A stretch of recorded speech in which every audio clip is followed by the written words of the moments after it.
Meine sehr verehrten Ladies and gentlemen, good evening.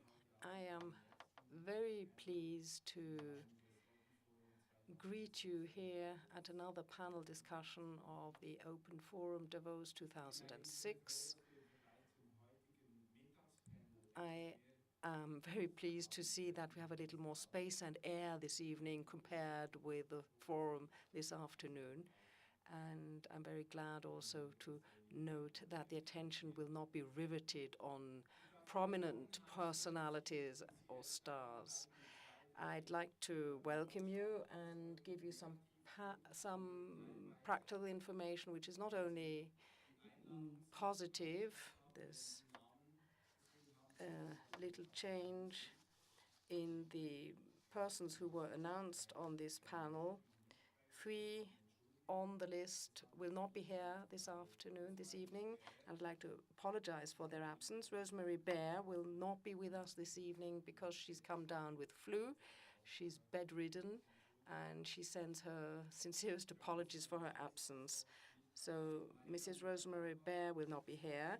Maria Mutegamba is not going to be here either. She's the Minister of State for Water of Uganda, and she's also president of the Africa Ministerial Conference on Water. Mrs. Mutegamba, unfortunately, has had a loss in her nearest family. There's been a decease in her family, so she apologizes for her absence. Franklin Frederick will not be here either tonight.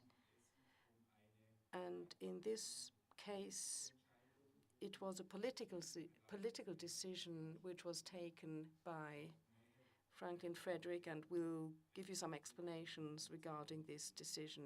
So there'll be some information that we'll be conveying to you later on. So this is a bit negative, unfortunately.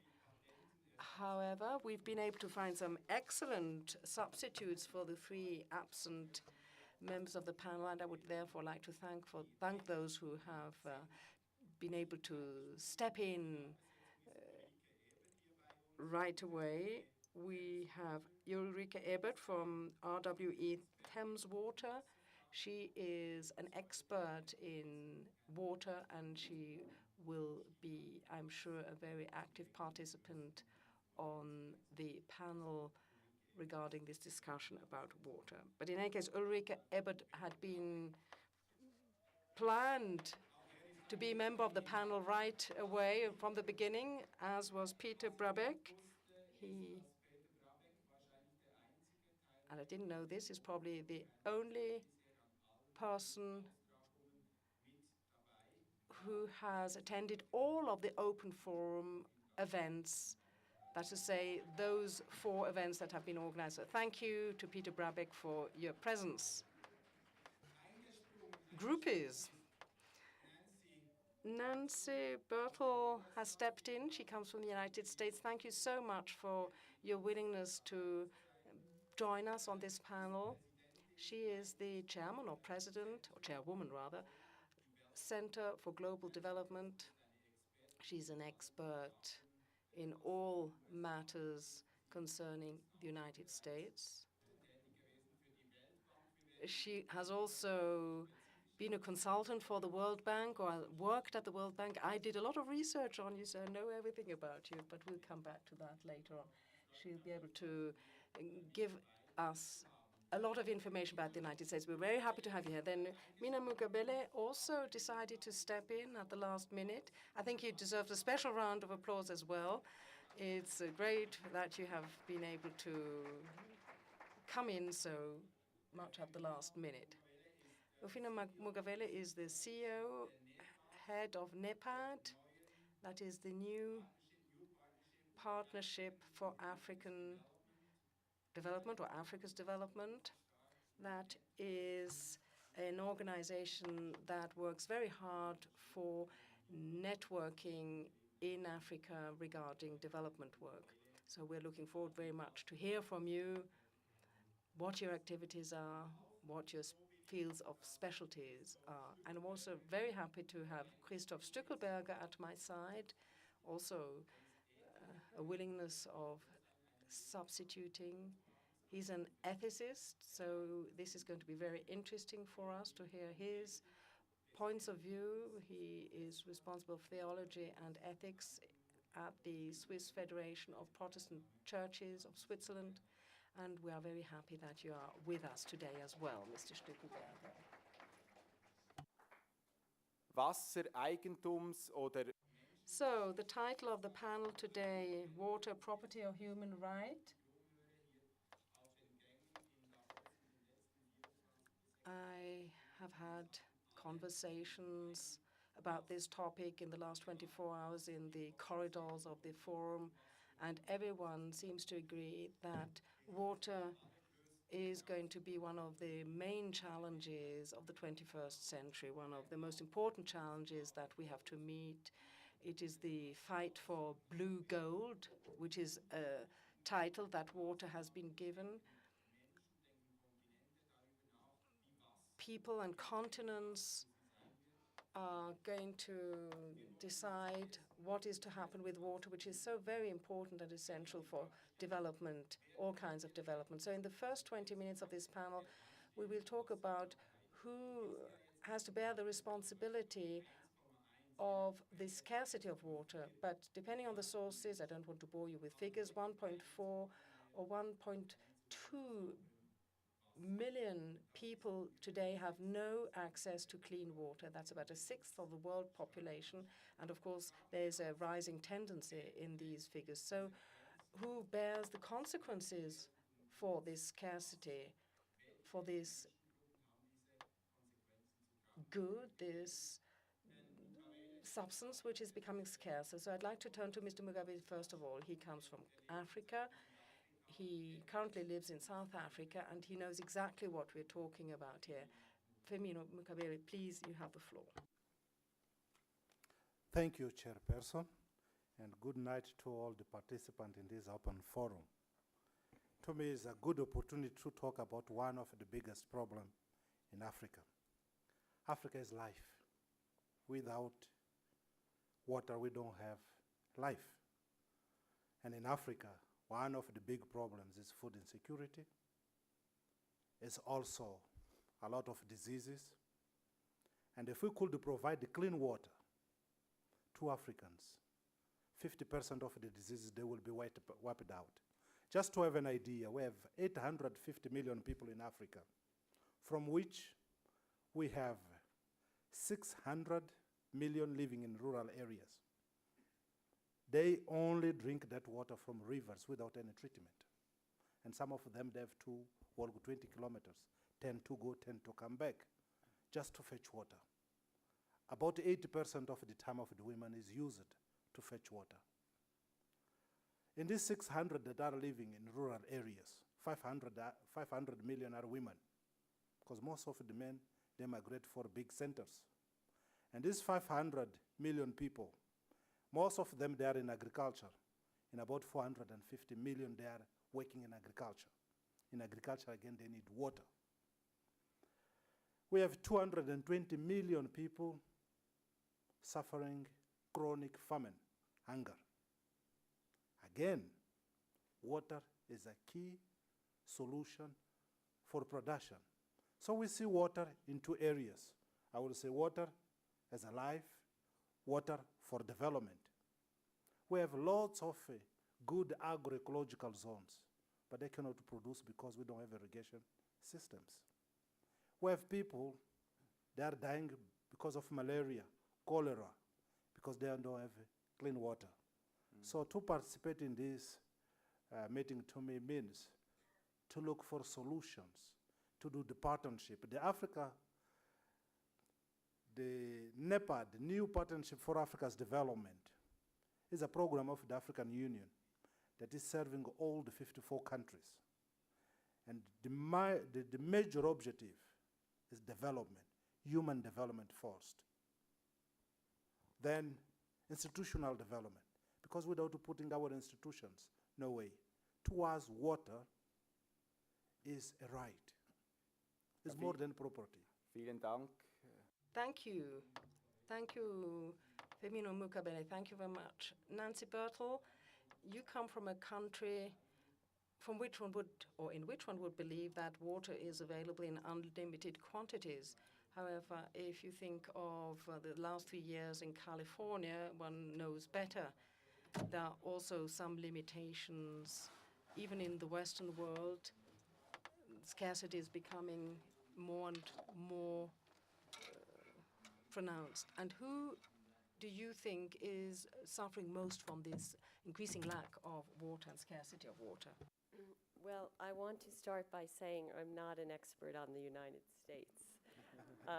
Luckily, I think I'm here because I have worked on developing countries for many years, including Latin America. So may I answer your question in a different context? Okay. I want to tell the story in Buenos Aires about access to water for the poor. Also sie bleibt in Amerika, So you are simply staying in the Americas but going to the south of America. Anyway, in Buenos Aires, for decades, the water was provided by a state-run company. It was seen as a right. And I was visiting a very wealthy family, a very progressive family. They had a very nice swimming pool. They filled their swimming pool with water.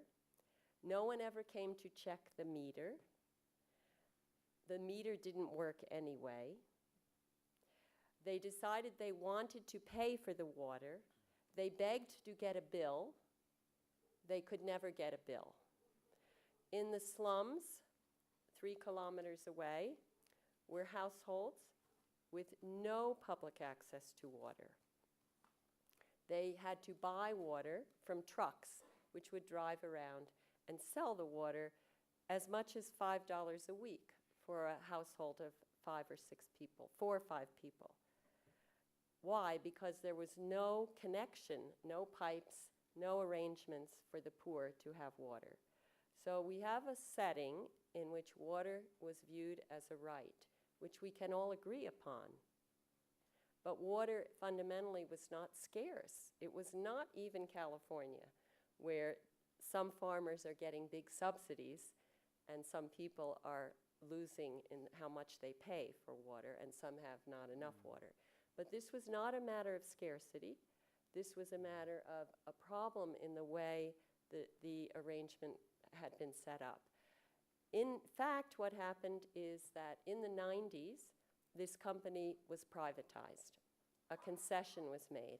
And privatization is not popular among those who believe in water as a right.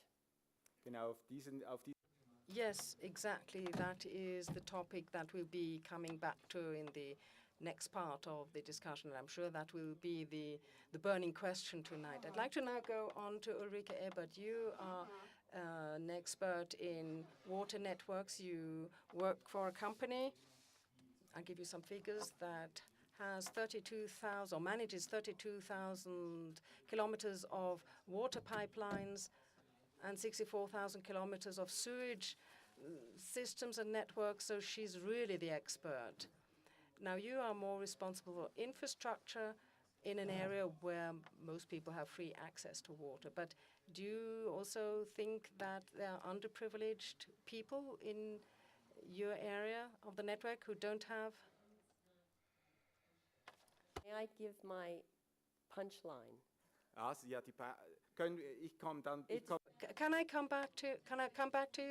Fine, it's Okay, relevant. good. So The sein. water was privatized, the poor got the water, and infant mortality in the slums fell over the next 5 years because we know it was because of better access to water. So it's a complicated story. That's Okay. sorry for Okay. that. Das war But die important Punchline. for infrastructure. Gut. Vielen Dank. Vielen Dank. Thank you.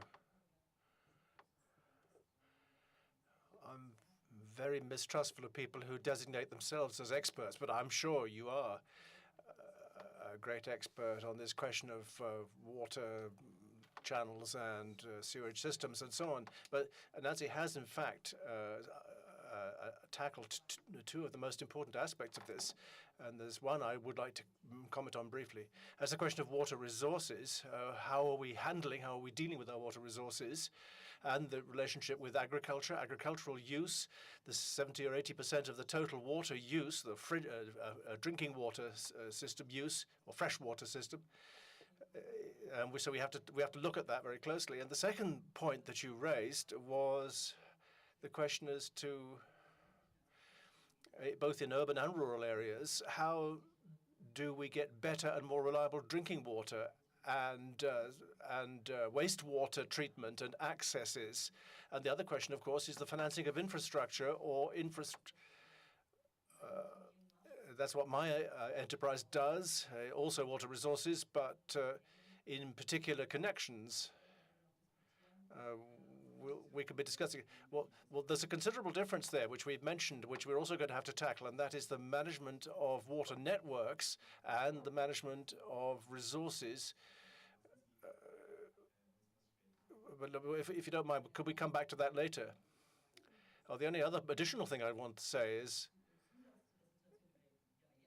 additional to the situation we have now, who bears the consequences of the water crisis? There are already millions or billions of people in Africa, Asia, and also in Latin America who are already suffering the consequences with increasing population worldwide, and also with ongoing climate change. This problem is going to come to Europe and to North America rather sooner than later. Well, someone has already said that this inadequate access to water, to drinking water and high-quality water, this is making the North-South conflict more acute, and is going. So instead of helping to balance this out, we're going to make it even more controversial. So who is going to manage this, particularly in the southern hemisphere, where there is this very striking lack of water, and these discrepancies, these differentials are going to become even more striking. Well, there's clearly a danger if things continue along as they are now, but there's no simple answer to this difficult issue. There's a dual aspect of this. First of all, those who have the purchasing power, who have no purchasing power, are those who have no democratic right. Those who have no purchasing power, it means those who can't afford water, and the fiercer the fight for water becomes, the more acute the question of financing, and those who don't have the money, and sometimes it's a very little money that's involved here, as we would understand it. For example, in Africa or Asia, 10 rap or 5 rap could be too little to be able to, it's too much to be able to afford water. So the question is, who can afford it? In Africa and Asia, only those who've got the purchasing power can afford it. Then there's the democratic rights. Those who haven't any say in how water should be fairly distributed, they don't get a look in. That's a question of the possibility, the opportunity to have a say and to help decide what happens. Generally speaking, it's on the municipal level. There is a certain autonomy in the way water is dealt with, and there is the possibility of some democratic co-determination, but there is a dramatic fight for the right to water, whether it's a small structure or political structures or private business structures that are preventing this access. Well, I'd like to pass the floor now to Peter Brabeck. We've heard about plans, networks, and with regard to these water resources, and how they can be fairly distributed, and sometimes the conflicts which arise.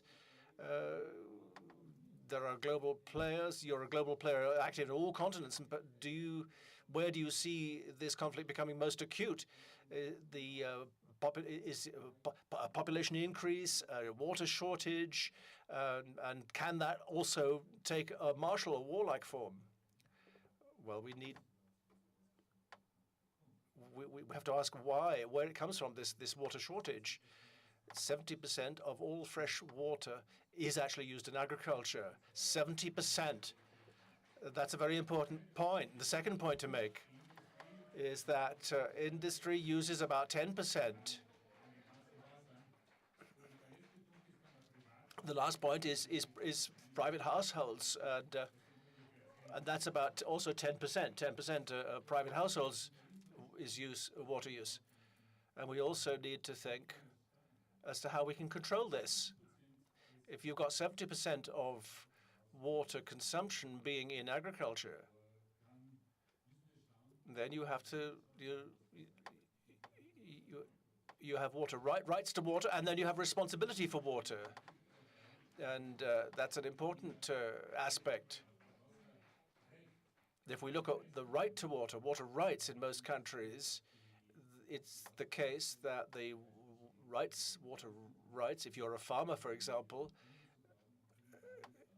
it's your right to dig in your ground and to get access to water there without needing any special equipment.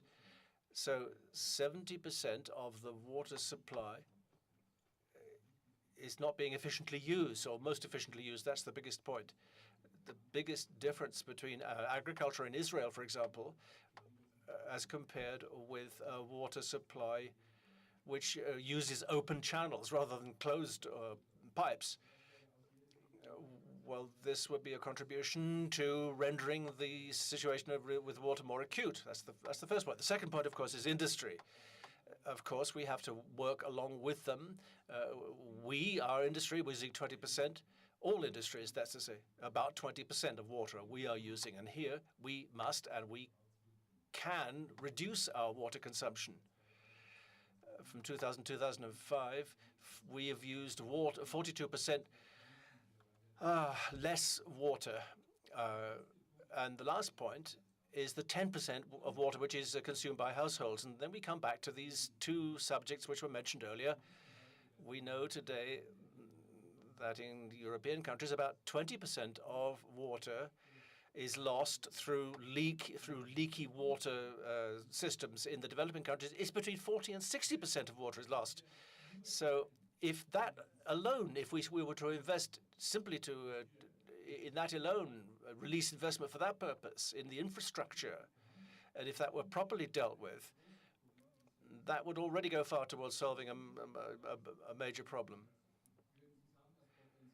Would you say that the potential that you've mentioned just now in the Western industrial countries and in the so-called developing countries, it is so great that this looming fight over water resources, that could be completely diffused? No, it couldn't be completely diffused because today, even if it would take about $180 billion to make sure that everybody had access to water, not to 45 billion is available now. So we need 3 times as much investment in order to ensure everybody gets access. A somewhat problematic question arises. At this time, we are spending $55 billion in order to meet the requirements of the Kyoto Protocol. With $180 billion, we could solve the acute water problem. You see that, for me, this is one of the most difficult issues. Where should the priorities be? Perhaps I could pass this question on to Mokavele. Where are the priorities? There are very many urgent priorities, as we've already heard, and among them, very probably, the water priorities that is the highest of all, because it has the most immediate impact on our prospects of survival. So what priority would you attach to that? Vielen Dank. First, water for consumption. Only we have 40% of the population in Africa that have clean water. 60% they don't have clean water. This has consequences in health.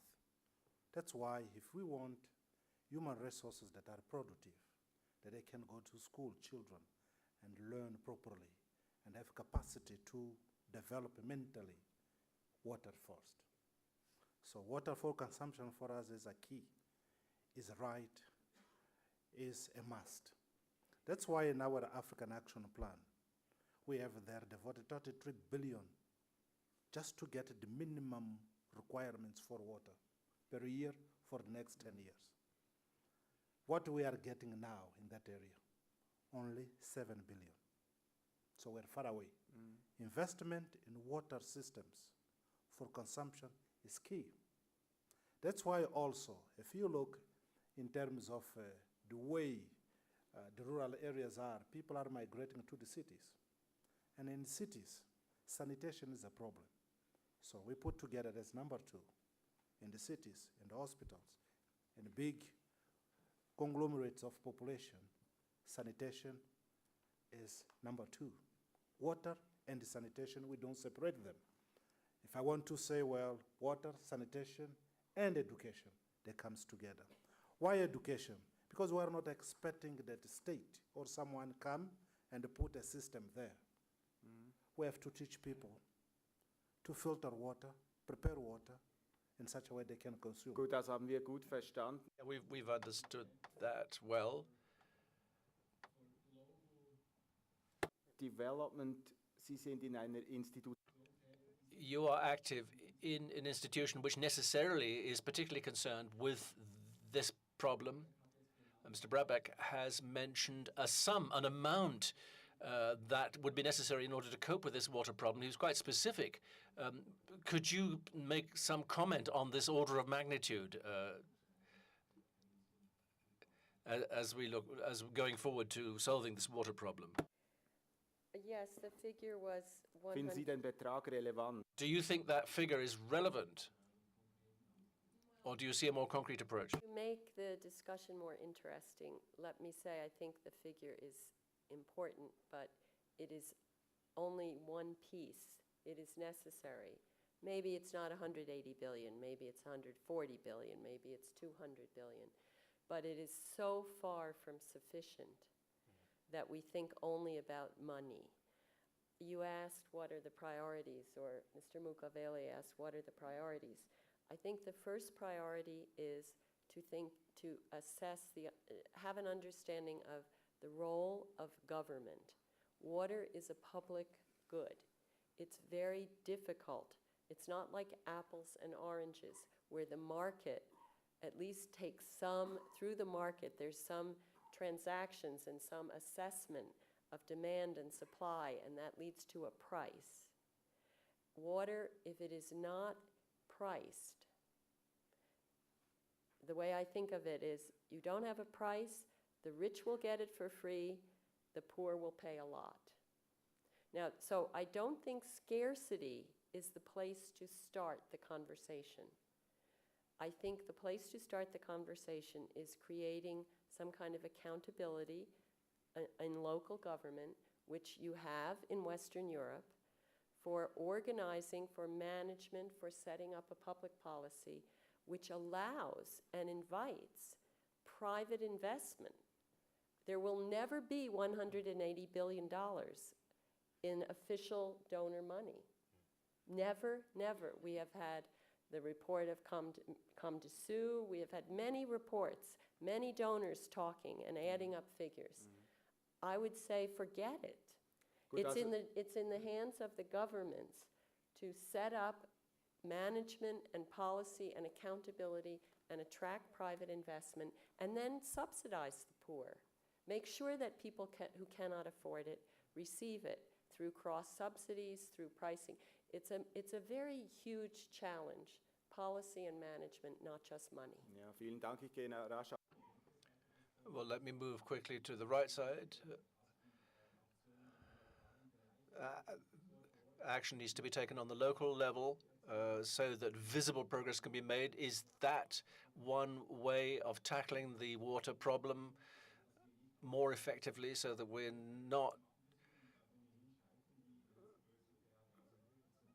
so that we don't just do this in large amounts? We policy of small steps, rather. Yeah, I have to agree. Thank you. I think I'm happy that she's led the discussion in this direction, and I would take it further. It's not so important to talk about the exact figures or to speculate about the figure. We can see that in our daily business. and dealing with many, in partnership with many NGOs in Africa or Asia, what you see is that it's not so much a lack of money. There are many financial IFIs as the World Bank. There are ministries of development assistance that are sitting on a pile of money that could be used for water. So what is missing is the right projects that come out of the countries themselves,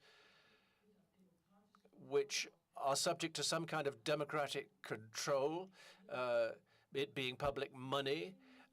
There's the necessary publicity would be required to inform the municipalities and the cities, to involve the local population, and also must be sustainable. So the question of sustainability is, how can we ensure that the money invested over the next 10 or 15 years actually flows back into the public purse so that it can be used to finance other projects? In the final analysis, and this has been our experience, it's not a question of money, it's a question of the right projects and the right capacity of the countries to make use of it. Yes, as the moderator, that does seem to be an important component of this discussion. And the whole question of the privatization of water. Now, if I've understood you correctly, the public institutions, are in difficulties. They're running out of money. It's more and more difficult for them to maintain the infrastructure or even to renovate them or to develop new approaches. And so they're looking to private industry, and you have partial interests have a role to play. How do you, Mr. Stuckelberger, you've mentioned this previously. What about this duality between the needs for further development on the one hand, and on the other hand, the suspicion that that this private approach is that there is a private approach on the other hand? Well, I'd like to say something quickly about this question of priorities. You might be surprised if I follow on from what Birdsall was saying. You said water is more than a marketable good. It's no mere commodity. There is a dimension to water which is far too little discussed or taken into account. I say this perhaps provocatively. I imagine that a majority of you here in the audience were baptized at some point with a very few drops of water, 2 or 3 drops of water. What has that got to do with this subject? Well, I think it has a lot to do with it, because there are many people, for many people in this world, water is a spiritual good. It has deep significance. It has symbolic significance. And that is a reply to the question of priorities.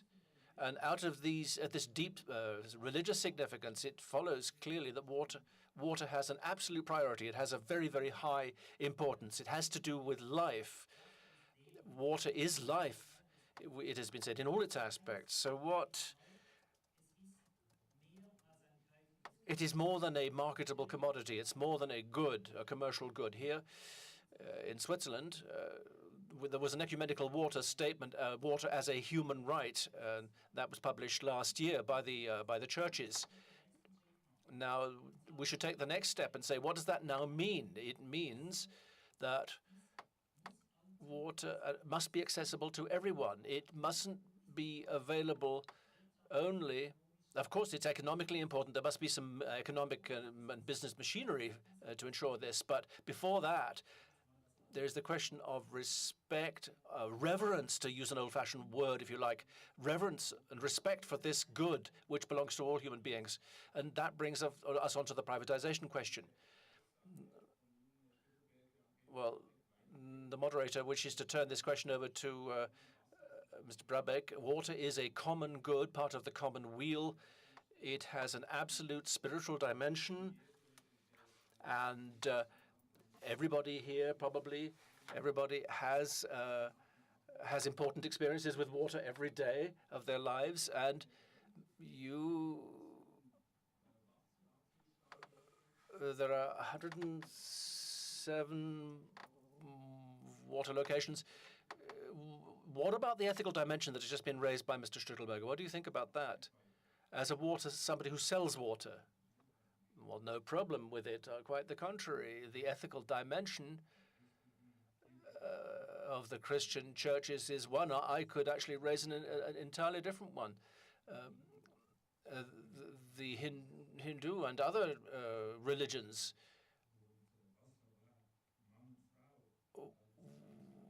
where water was this is actually a cosmology story, the story of the origins of the world, where you had a man and woman getting together and laying a golden egg, and so there is very powerful mythical significance here. So what you actually do with this is another matter.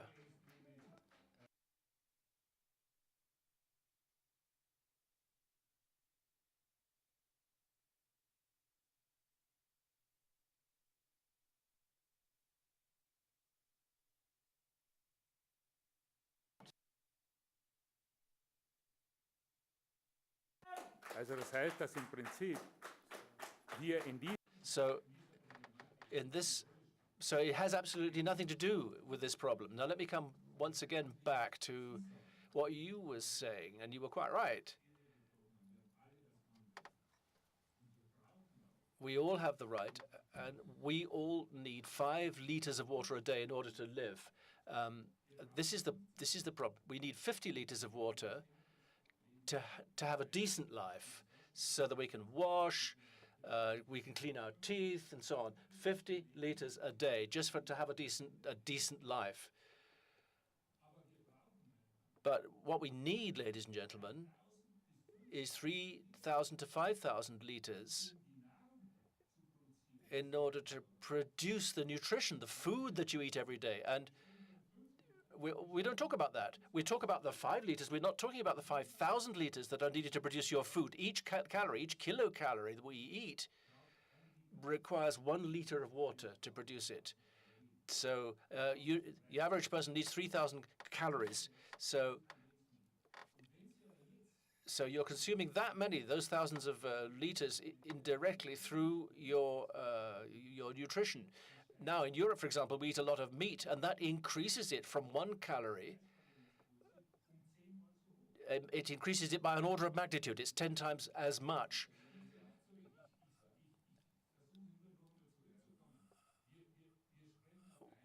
On the one hand, we're talking about a human right, which is an absolute right, because we simply can't stay alive without water. And the business forum, we have a discussion about this. And the question came up at the end, what is more important? The whole discussion about oil and energy, or is the discussion about water? And the answer is perfectly clear. It's the discussion about water which is more important, because we as human beings, we have lived for hundreds of thousands of years on Earth, but not one day have we lived without water.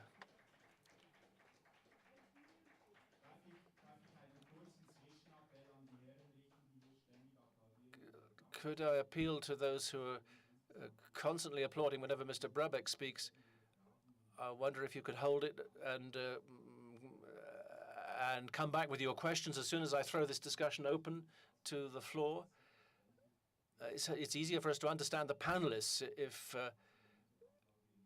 if you don't try to kind of clap him down, to clap him out. Ich möchte bei Firmina Mukabele diese... Mr. Mukabele, Your headphones? You can't hear? You can't understand anything? Appreciate to have your opinion towards the Western states, what Mr. Brabeck just said about the water consumption in the Western states. What is the African view on the industrial states and consuming such a big amount of water? Ich habe mir rasch erlaubt, dass die Frage... I did that in English because apparently there was no translation. In our Africa Partnership Forum, which includes G8 OECD countries. And we are saying the levels of consumption of developed countries, including Sweden, United States, UK, is very high. It's 5 times the consumption of a normal African. You were talking about 50 liters. It will be good if I could get 50 liters of water, even in the capital cities of South Africa, we don't get that. The problem is the economics of water. We have to separate, like Nancy said. There is the delivery, the services, and all the infrastructure that is there. What is invested capital? The poor people, they don't have capital, but they have right. And this is ethical if you are in this business, to think of water as a necessary good, a common good that all we have to have. And because of it, not scarcity, but because of the economics of the water, where we have to provide water to those people that don't have it. Also to solve our problems. If we can eliminate some of the diseases we have there, we also eliminate the diseases in the world. It's a common thing. So when you are asking me what are my opinions of that as well, first, having this in mind that is a common good, having in mind, now I will come to one of these big things, that most of the industry that are feeding some of the goods that are used in developed countries are the one polluting the waters down there. There is a corporate social responsibility, ethical part. If you go to some of the regions in Africa where we had mines, where we had these heavy industries, that they were supplying the West, is left now to Africans to first recycle it, clean it, and provide water. Darf ich Sie hier unterbrechen? Ich möchte gleich May I interrupt you here and ask Mr. Stückelberger to react to that comment, and the assessment seen from the point of view of Africa? Yes, I do agree with that, and would also link it up to what Mr. Brabeck said. I think that we can only agree with this analysis in the way in which this situation is being weighted. But I'd also like to connect it to this issue of privatization, the economics of water. In the 90s, we hoped that there would be enough investment and capital would be raised through public-private partnerships, that is to say, between the government and the private sector, so that the investment could be made. Interjection from the moderator, and that failed. Mr. Stückelberg continues. Yes, to some extent that failed. It's a rude awakening. This privatization drive in the water sector and enthusiasm has declined and is on the point of dying, simply because everyone realized that the results that were hoped for never materialized, because promises were never kept. That's to say, companies had to accept all sorts of conditions, that is to say, to supply the rural areas with the necessary infrastructure, and that never happened, at least not to the extent as had been planned by contract. In Tanzania, for example, and other African countries, this has been proven, and that is why there's been this rude awakening. So what are we going to do? Where are we getting the capital from to have the necessary infrastructure? And I think it's very interesting to connect this panel discussion with the panel on the fiscal situation. The African states need their own income and revenue coming from taxation, less capital flight, so that these states can finance these duties and responsibilities that are incumbent on them in the public sector. So it's not a question I put to you, Mr. Braga, but rather an appeal to you. Couldn't the companies also contribute to the governments and the states' revenues, what they need to pay, so that they can actually do what they need to do in the water sector? So public-private partnerships have failed, and now the relationships, the business relationships, have changed. May I add the following, says Mr. Brabeck. only 3% of water supply was provided by private-public partnership, and 97% was always controlled by the governments or by the state. So if it was only the 3% that did not work well, we wouldn't have had a problem. But the 97% don't work either. That's the real problem. It's not a question of privatization or not privatization. The problem is still the same. And I must say that we have no hand in this kind of business. I'm not trying to defend my business interests. Secondly, what can we do to help the governments have an increase or more revenues? Well, exactly what Nestlé has been doing for 140 years, to have production units in those countries, as Nestlé does. I said productive and production units, and you can only be profitable in the long term if you are active there.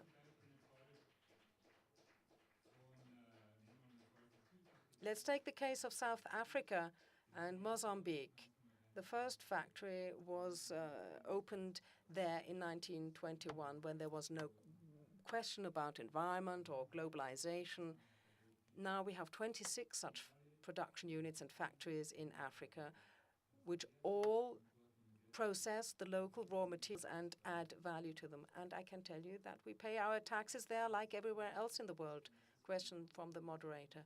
Well, there must be people here in the public who fear multinationals' presence in a continent where water really should be available to everyone at any time, and suddenly there's a company there that turns water into business. The water is suddenly bottled and has to be paid for in a store.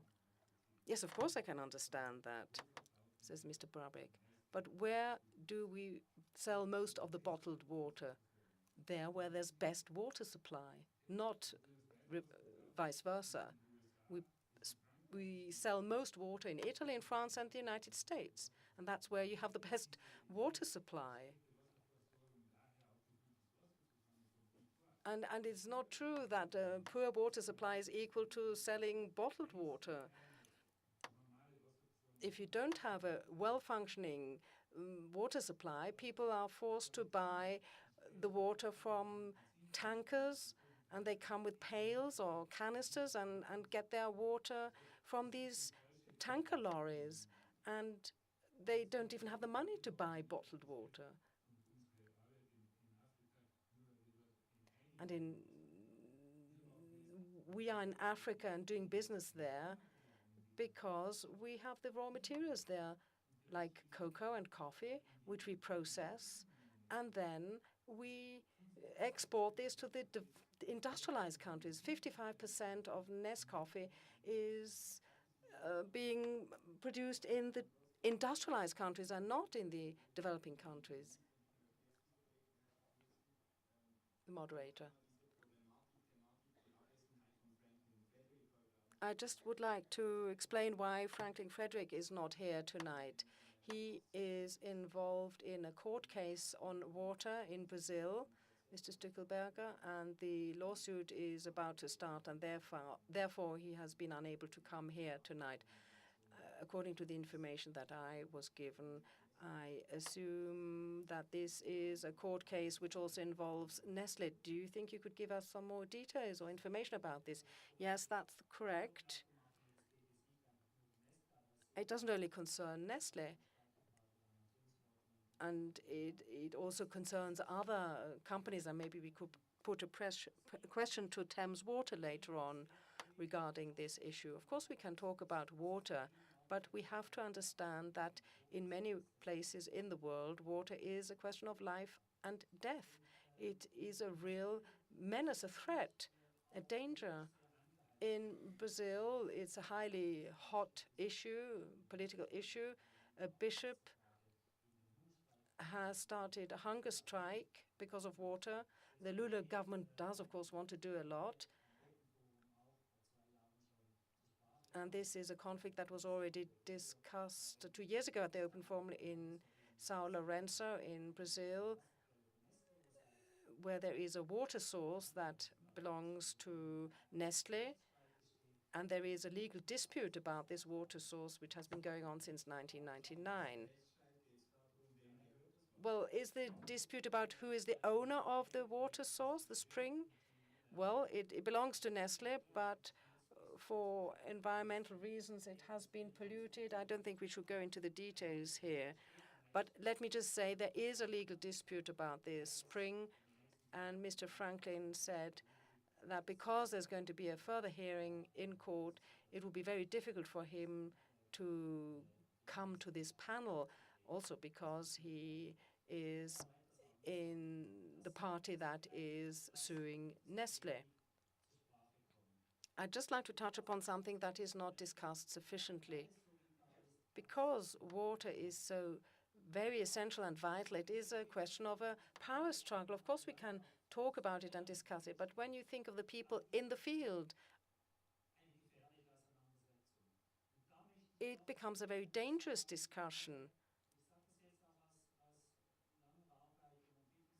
I'm saying this from my long experience in development work. How do we approach such conflicts? And I really appeal to you, Mr. Brabeck. You know that this is a problem in many countries where there have been very sharp conflicts with Nestlé. There have been assassinations of Nestlé directors and of trade union leaders. These conflicts are still ongoing. And I really think that there's a missing willingness to discuss these things openly and in a fair way with the civilian and civil society. I think that there is a corporate culture of Nestlé which is a little outdated, a bit dusty, a bit obsolete. It is one that is more leaning on power than on dialogue. I just want to add one more comment.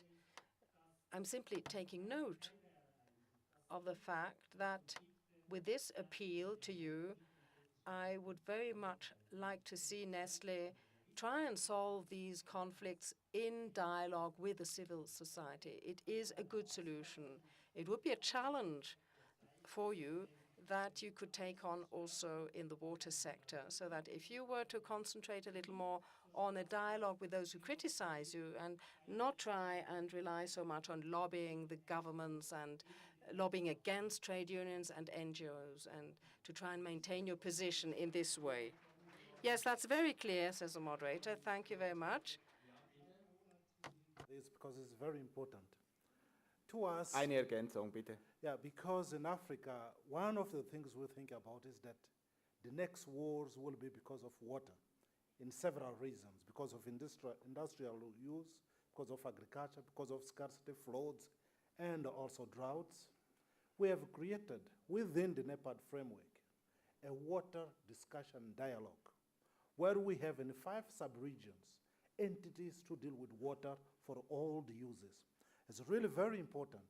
And whenever this issue of water comes, has to be discussed in a more patiently manner, with always thinking is a resource, is a natural resources, that people that are from there, they think they have the honor of using it. The same way if I come here in Sweden and then I use a stream of water, I privatize it. It's not so easy. So there is this balance that we have to put between the economics of water and the human rights of water access. And these big companies, they have to be available to discuss and to enter into the framework and into the memorandum of understanding in the use of natural resources. If this can be done, then there's a platform for us to find a 50% way to solve the problem of water. And in Africa, we are almost to get this problem also with the big companies. So I think in our framework, we will invite all the companies to discuss with us within the African Action Plan the use of natural resources. Ja, vielen Dank. So haben wir jetzt zwei. Thank you very much. So now we have 2 possibilities for the further discussion. Mr. Brabeck has heard the complained that, or has been appealed to get Nestlé to deal with these conflicts a bit differently. What do you say about this accusation or complaint? Let me have the answer of Peter Brabeck first. Of course. Okay, thank you. You see, it's very interesting. When Mr. Frankel decides not to come because he has no base to attack us, then of course we give him all the credibility. Entschuldigung. That's good. Sorry, I was speaking English. I'm so sorry. It was speaking in English. Was ich sagen wollte, es ist so. Well,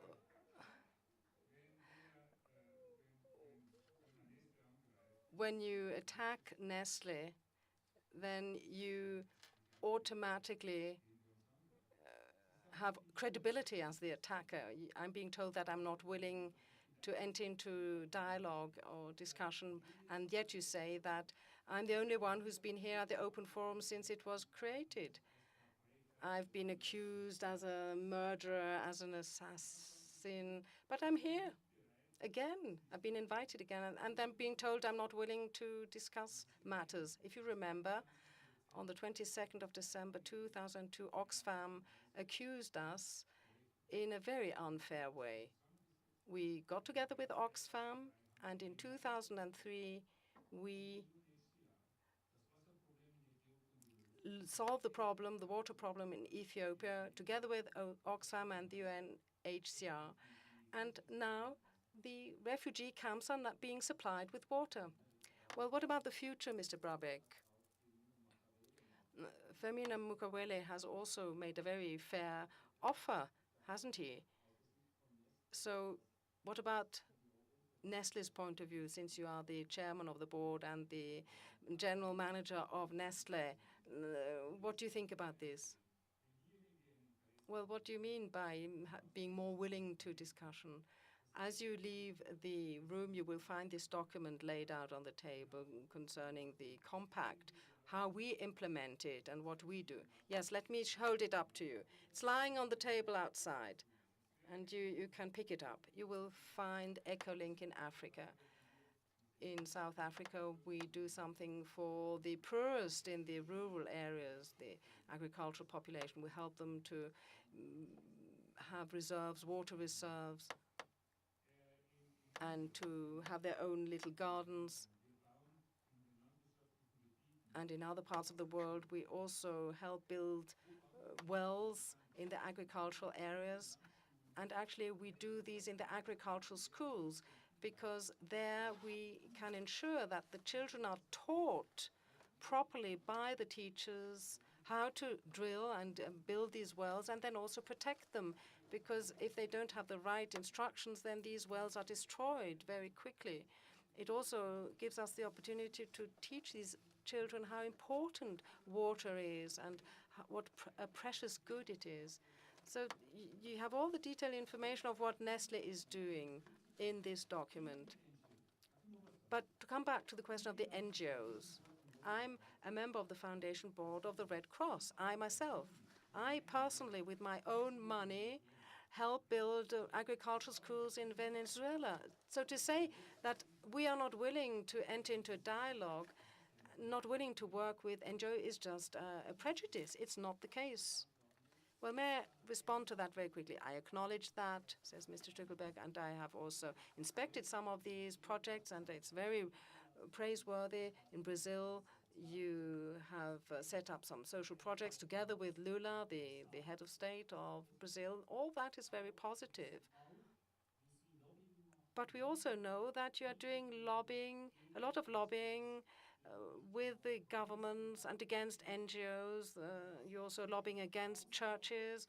You have this water declaration.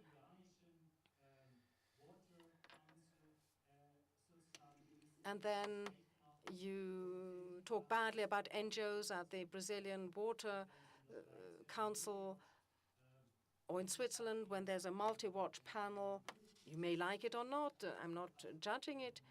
But we then hear that Nestlé has made a call and asks why Bread for All is participating in this, since it's associated with the Swiss Federation of Protestant Churches. We know all these the way you go about this. Nestlé has a great stake in food and nutrition and water supply, and it is all these refined maneuvers which is something that should be dropped.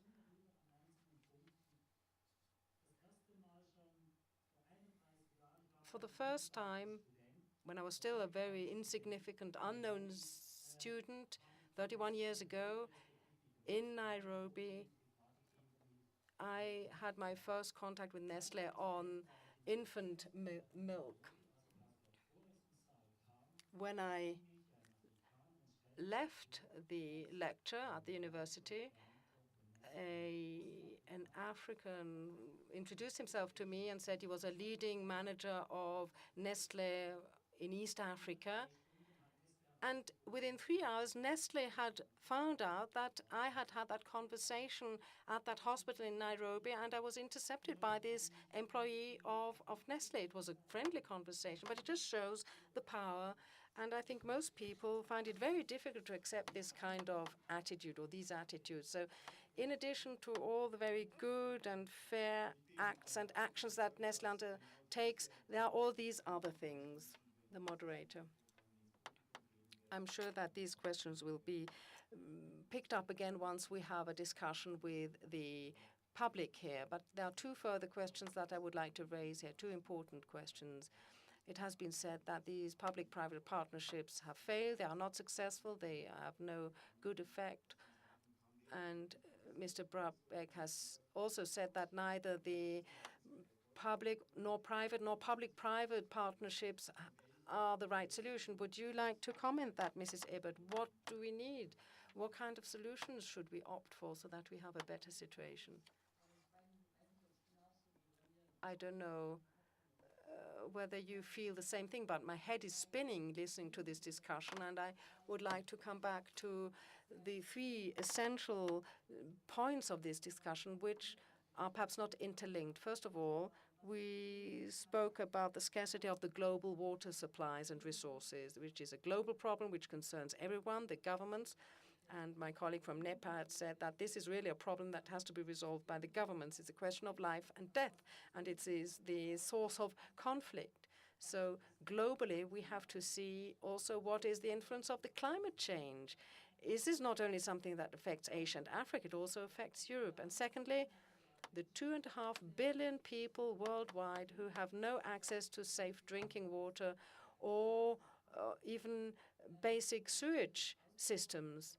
And I find it very disappointing if we are putting all our enthusiasm behind a discussion to accuse Nestlé about the 0.00 whatever water resources that may be bottled and then sold. And then my intermediate punchline, if we are so passionate about water, then we should be drinking tap water here, not bottled water. I know the Swiss are very proud of the quality of their tap water, so why do we have bottled water here? Now, on public-private partnerships, do they work or not, or have they worked or not? I think these public-private partnerships were only created to provide urban and rural areas with water supply infrastructures. My board also participated in this. Then there's the question of the big transnational companies. So what are our fears in Europe? Do we feel we cannot control these transnationals? And what can we do about it? What are the fears of those who don't even have any water at all in Africa? They don't care whether it's a private or a public or semi-private company that is supplying the water. What they want is to have water wherever it comes from and in an affordable manner, and from a system that is not destroyed or not working anymore after 2 years. And then I come to a fourth point. Well, I haven't said anything all this time, so I think I should be allowed a fourth point, even though I only announced 3. I would like to speak on behalf of those who need water and who have had some experience with what the private sector did, whether it's in Buenos Aires or Manila or Jakarta, where the private sector tried to ensure water supply through concessions. We participated in a partnership with organizations, not with governments. About 350 or 360 different stakeholders participated. They were either interest groups or other kind of organizations, and all sorts of questions were put to these people, these organizations, and they were asked what their experience was. Did they feel that these public-private partnerships worked, or did they feel that the private sector had a good contribution or not? And in the case of about 30 partnerships, the answer was yes, it worked. So it always depends on the kind of partnership. So there's positive and negative responses that are valid. And it always depends on the situation. You cannot say in New York that this is how it has to be done elsewhere. Thank you very much for that statement. I'm very happy to have given you the floor. It's true that not everyone gets exactly the same amount of time to speak. Nancy Berndal had asked for the floor. Do you still want to say something regarding what Mr. Brabeck said? And in the meantime, ladies and gentlemen, I would like to ask the staff that is going to make the microphones, the roving microphones, available to you to prepare themselves. If you want to put a question or make a comment, please stand up so that the staff can see who wants to take the floor. And then when you get the microphone, please give your name so that we know who you are. So, Nancy, would you like to come in? Yes, I'm glad that you didn't let me speak then, because I think that Ulrika said many things that I wanted to say better than I could have. But let me say that I found much of this discussion of Nestlé extremely depressing. I don't know anything about the specific issue, but what is depressing to me is the following. I run a center in Washington which tries to work to build understanding of the public policy issues, both with civil society and then through civil society and our research and analytic work to influence governments. And I believe in Washington and in the US now, we have finally reached a point where there is dialogue, where the energy and passion for global social justice is channeled efficiently and effectively into really helping governments and people in the developing world, not into these kinds of attacks and debates, which perhaps need to take place. But I'm sorry to see so much time in this kind of forum on that kind of interchange, which is not constructive. It's not addressing the challenge that Mr. Mukaveli put before us. Yeah. So let me just say that Punchline? privatization can work. Public-private partnerships can work. And finally, to say, the big problem we have to face as a global community is that water is underpriced. I am not saying everyone should pay a lot, but I'm saying until we understand that, like clean air, we have to find a way to simulate the market. And that will not ever happen until we have local government accountability, until we have energy into the right kind of partnerships, and until we recognize that people, the problem for people is not necessarily that water is scarce or that the private sector is filling. The problem is they are poor. And we have to attack that problem of poverty directly and not attack, for example, the setting in which opportunities are created for them to have jobs. And that, for people to have jobs, requires private investment. It requires the private sector operating.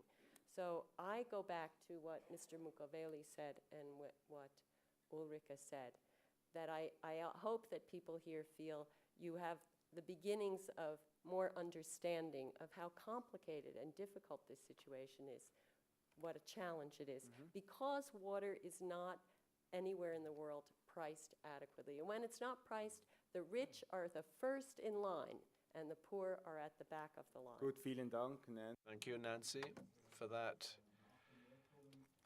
follow-on comment. Well, perhaps a challenge to you, ladies and gentlemen, to introduce some constructive and forward-looking notes that I would like to offer the floor to the lady in the red jacket over there, over on the right side. Could you stand up so we can see you? Thank you very much. Coco Warner is my name. I'm working here in Davos. I have a terrible accent, so I shall continue in English. Thank you to all of the panelists and moderators for your interventions. Very interesting. A specific question for Ms. Birdsall. In observing the entire discussion, there's a great tension and an expectation, particularly for the private sector, that the private sector has made mistakes or may have the potential to correct many, if not all, of the challenges that come up in the water sector. And thank you, Ms. Ebert, for so clearly differentiating at least those 3 areas that you did. Gut, dann geben wir das Wort an. Well, let's put that question to Nancy Birdsall. Oh, sorry. You want me to answer? Yes, please. You weren't prepared to that. She's asking you. No, I'm prepared. I didn't understand, of course. I think that it's, my view would be, if anything, that our expectations have to rise for the role of the public sector.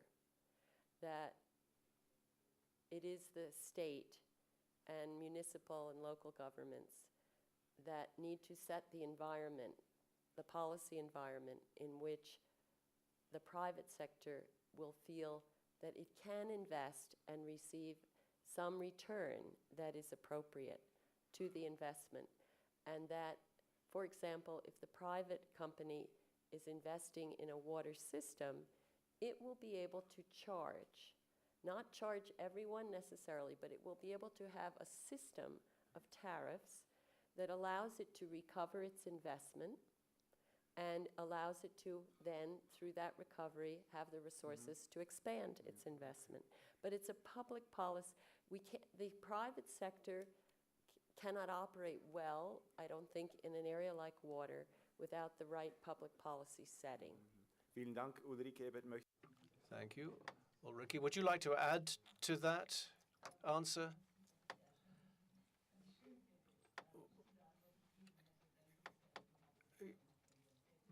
Well, this would be the private sector advertising itself if that answer had been given. But I think that in the last 10 years, if we look at Europe, Latin America, many developing countries, what has been learned by the private sector is that we went there. We thought this was a non-regulated business and that it could be done differently than it is in Europe, where there is heavy regulation, that it's an entirely different business models would be applicable. Concessions in whatever form, concession treaties to deal with this discrepancy in regulation. But we've learned that you can't do it without a framework. We can't do it without public policy, without municipality, without government. And I think one of the major things that we've learned, and that we're going to do it differently in the future, that there aren't the regulators and there isn't the capacity in these countries, and that is why it is the private sector hasn't actually directly withdrawn, but it is reluctant to continue along the same lines. Well, you heard an answer from the 2 ladies here. Who else could I give the floor to now? There's Lady over there, sitting on the side. Business School in Ireland. I have a question for Mr. Brabeck on how water feeds into corporate social responsibility. And I look forward to reading the glossy book on Nestlé's corporate social responsibility on the way out. But suppose a company were to sell a product that required a supply of clean water in order to be used safely. So a product like baby milk, for example. And they were to sell that product to a population that they knew did not have a supply of clean water. How would that kind of irresponsible action fit with corporate social responsibility? Or does corporate social responsibility just mean you can trade any way you like as long as you do some nice things also? Okay, vielen Dank für diese Frage. Thank you for that question, Mr. Brabeck. Well, this is certainly one of the critical issues or critical questions that we have to answer here. And we must be perfectly clear, first of all, that 31 years ago, we keep on talking about something that happened 31 years ago. We admitted that there, probably in our marketing practice, we went too far. And we corrected ourselves in that respect. Now, the main issue that you've asked, I think it has to be taken a bit further. If there is no clean water, and the child has to drink water even so, what do you do then? You don't solve the problem by selling a foodstuff. You have to solve the problem of making sure that the child gets clean water. Otherwise, what are you solving? And that is where that question keeps arising. If a child consumes a foodstuff which is perfectly clear or as a locally produced cereal, it's the same problem. We have to help to make sure that there is access to clean water for everybody. That's the issue. Anybody have any sort of ethical comments to add? Well, I come back to the price question, says Stuckelberger. I think it's a very important question. Question is, how can we arrange the supply so that it is cost effective? There can be a technological approach to the solution. And it's a question of developing more favorable technologies.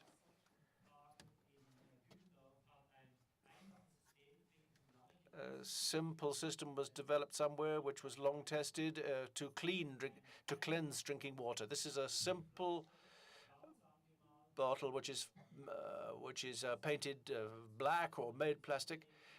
You leave it in the sun for 12 hours, this black bottle, and all the microbes are killed by the heat. It doesn't cost anything apart from producing a black bottle. This is a very simple and cheap solution and simple to sell. Well, we could ask Mr. Brabeck whether he couldn't perhaps adopt such a procedure. Yeah, well, that is a question, but I'm perfectly serious. Mightn't it be possible to have a cooperation here so that in each 6-pack of bottled water there is one which is black with a little leaflet which explains how you can use it in order yourself to purify the water, to make it drinkable? Absolutely. Well, we've got a very good idea here, says the moderator.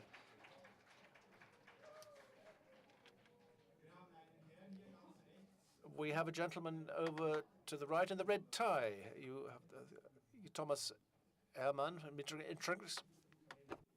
First of all, there's major injustice. Basically, 23 countries in the world have 66% of all resources. This is basic injustice.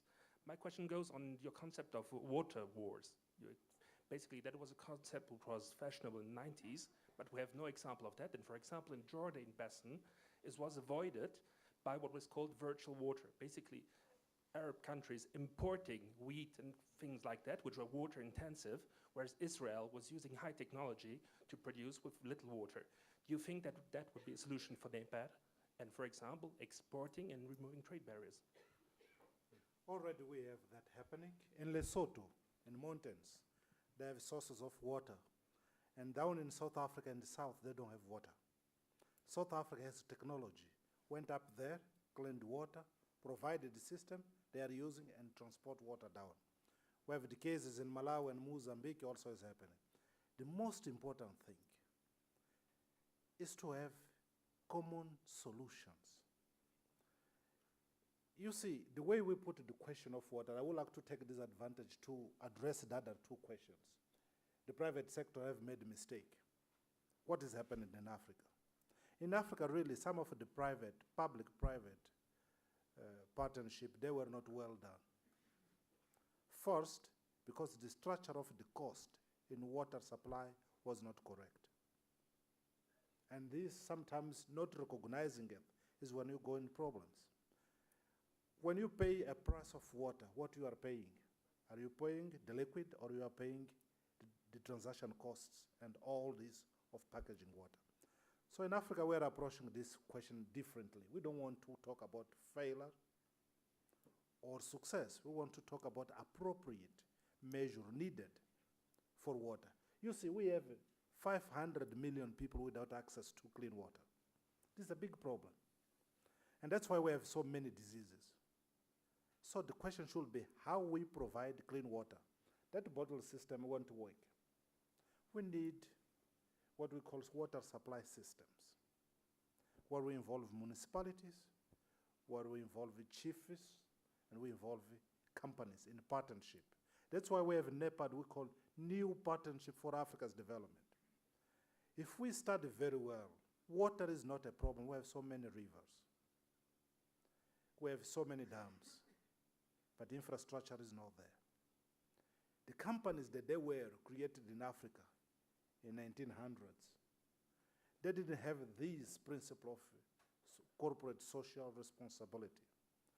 Where when you use water, doesn't matter if it's for agriculture or industry, you have to think, people living in that place, where they will get their water. You see, we have systems that can take a full district, and you have there 2-3 million people living around there, and they don't have access to water. What we are saying now is, the public-private system can work, provided we have a common objective. We have the structure of the cost. I'm telling you, the local communities, they can even pay part of the cost. And what Nancy said, if we are not pricing water, because most of these industries, the money they pay for water is really underpriced for the damage they are doing to that water and streams that are there. If we price properly, the efficiency of using water will be higher, and the cost of water for consumption, human consumption, will be lower. Darf ich hier gleich die... Could I turn the initiative over to the floor again and invite comment on what should water cost? If you could just focus on that aspect. Water wars. I started with this because I wanted this to be understood. Wir geben ihm noch einmal eine Minute, ja. Just, I'll give him another minute, yes?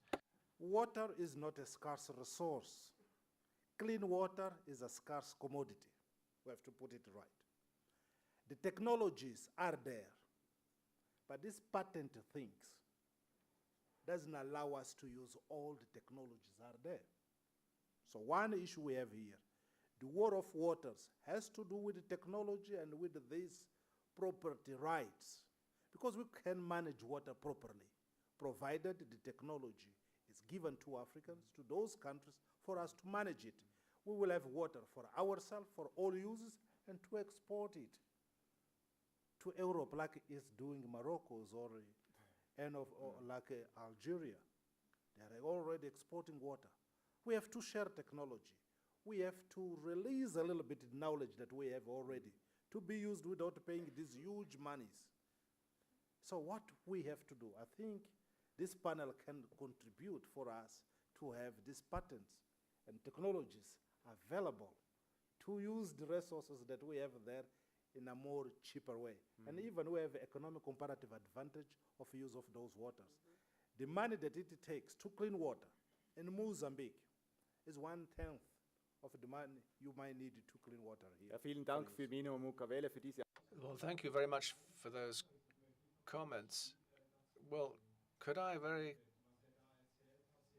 quickly invite comment from you? Is that really right? Well, it does sound absolutely logical. But I would like to come back to what Nancy was saying, that water is not properly priced. In my own company, we are dealing with water and wastewater in London, and we are very strongly aware of the effects of climate change. We know that we've had below average rainfall in London, despite its reputation as a very rainy place. And so in London and the southeast, there is a problem in providing sufficient water, and we are of course thinking about. It's not a problem of pollution that we have. We've got very clean drinking water. It's just not enough of it. That's all. We've looked at transfers. It was the regulator, and it was too dear for both our regulators and our customers. The question is, what should water cost? When does it begin to be no longer affordable? And it's not just a question of Mozambique. We were thinking about pumping water down over from Wales, but that was simply turned out to be too expensive. So we have to locate, we have to source more resources. Thank you very much, says the moderator. The chap at the back there. I'm from Munich, and I've been following the developments here with close attention, and I'd like to direct a question to Mr. Brabeck. Do you think it is conceivable that Nestlé could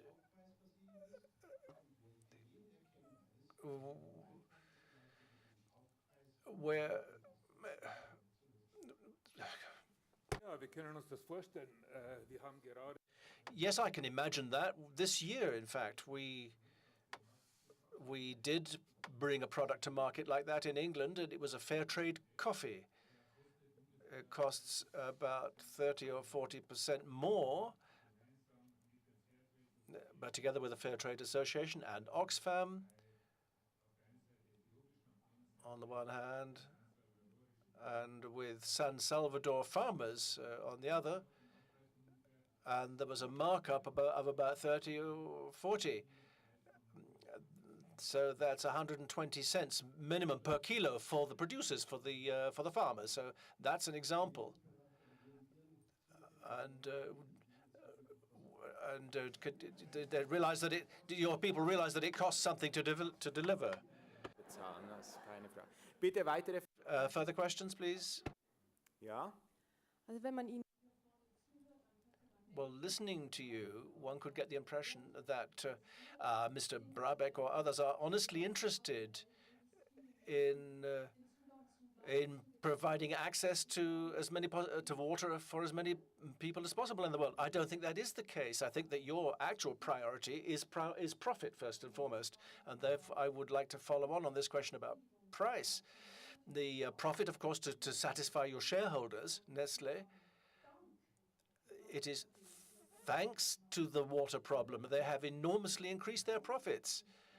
If we're talking about price, I also want to talk about profit. It's logical that firms like Nestlé or Thames Water have an interest in privatization, and it is because water is so valuable.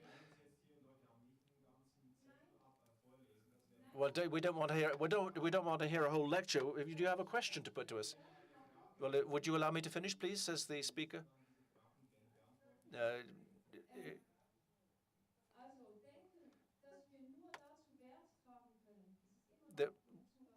We can only really value things which are expensive.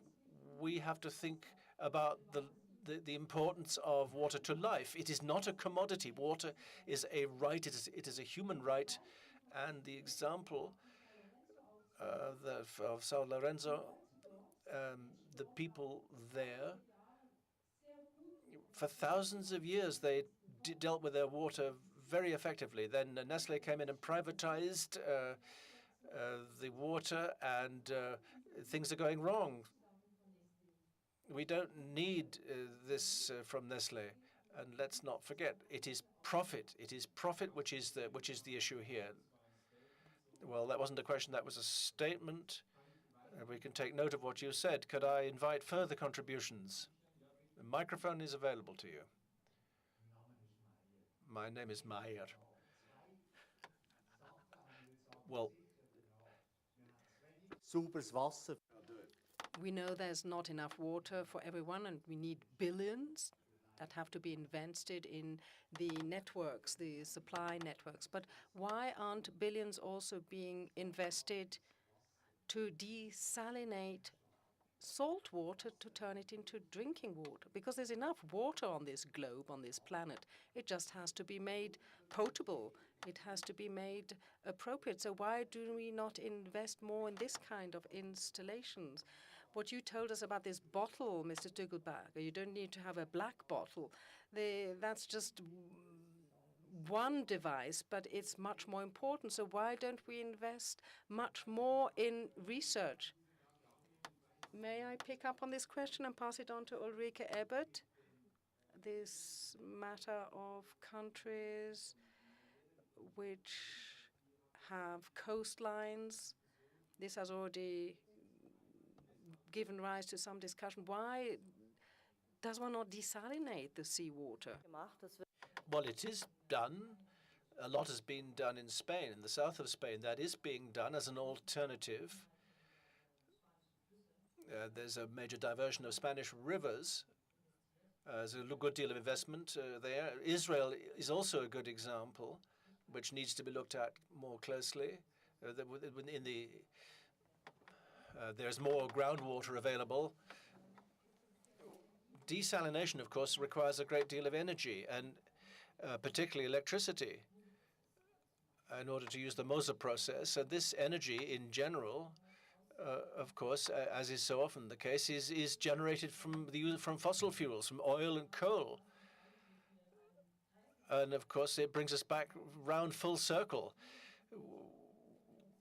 If we want to produce more energy with these raw materials in order to desalinate, but then that releases more carbon dioxide, which contributes to global warming, which means that we're going to engage in more desalination. This is a vicious circle.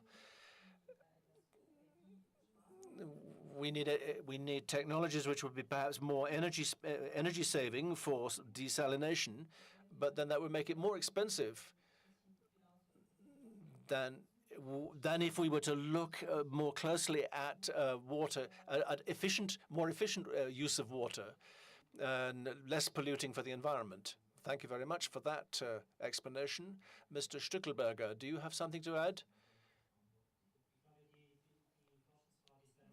Well, I think the research issue is a very important one. There is actually a panel tomorrow on research and the question of parities.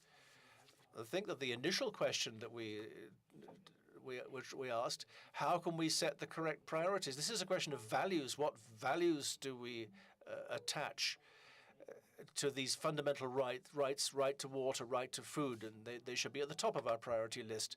But on this question of profit, as a businessman, I don't per se regard profit as negative. The ethical question is, where does the profit come from, and what is it spent on? What is it used for? And we could have a lengthy discussion about that. But you can't say that profit is per se negative. The decisive question is, for what purposes, for which priorities is the profit used? That is the criterion that you have to use to decide whether a profit is justified or not. Well, I'm afraid the time for this panel has now run out. I could take just one or two more questions.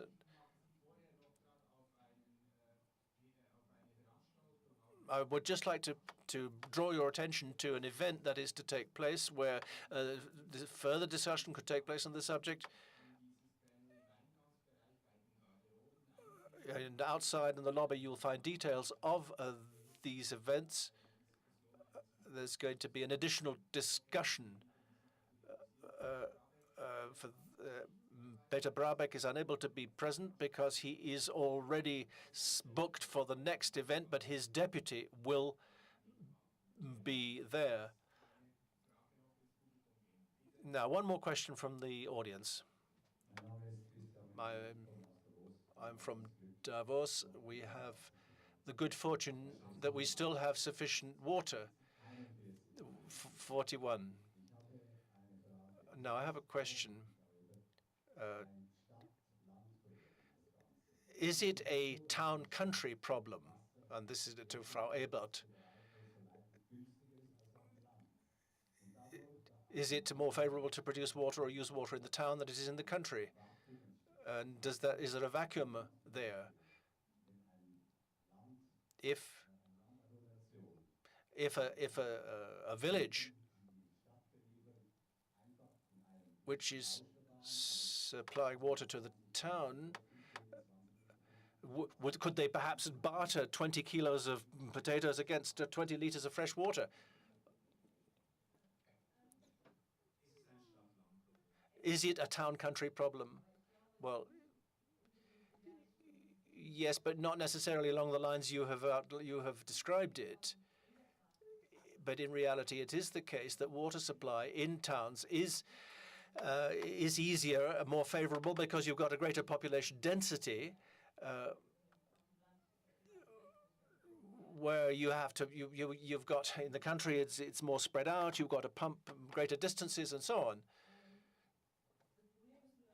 But the problem is that in towns, the major problem is to provide fresh drinking water supplies and to make water drinkable, and to process the wastewater, and then to recycle it in a clean form. That's the problem. But you have a great density of people in a small area. So there are both advantages and disadvantages, and they have to be gauged. I think that the answer in the country is to make use of local sources, not to swap it with the town. And there are traditional methods of water extraction which need to be used, and many people have forgotten about those traditional methods. And they try to build in the country a water infrastructure such as they have in towns with pumping stations and all the rest of it. That's too expensive, and it's probably the wrong approach. In rural areas, one should think about using cheaper, more traditional local methods, and let towns take care of their own problems. Are there any further questions? Ask the moderator, perhaps on this question of new technologies, as to how in future we could perhaps catch rainwater. I'd be happy to give the floor to the lady wearing fur. Yes, thank you very much. So that I've at last got the microphone. I have to say I'm a bit depressed at this event, this open forum event. It's extremely complicated, the discussion on difficult subjects. Well, it is a difficult subject, says the moderator.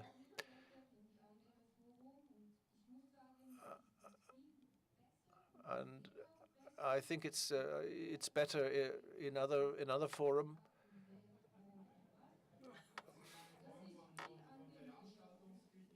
Well, this is a kind of criticism of the way that the event is run, but have you actually a question?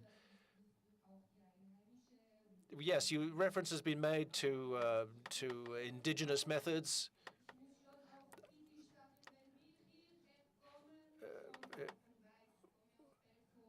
I've actually come all the way from Belfort. We've come for some of us have come from some distance. Maybe you should give us more of an opportunity to talk among ourselves. But the moderator, could you perhaps move on and ask us a question so that give other people an opportunity to speak?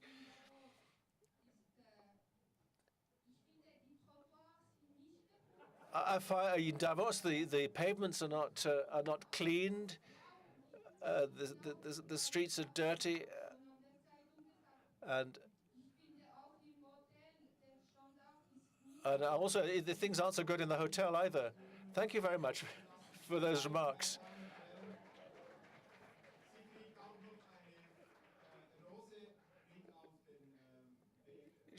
Let's give her a rose too to help her on her way. But thank you for your criticism of the way the event is run. And in fact, I'd like to thank everybody very warmly for turning up here and use the opportunity. If you want to go on discussing this issue, there are two or three more open forums. Thank the panelists very much for their contribution. I wish everybody a safe journey home. Thank you very much for coming.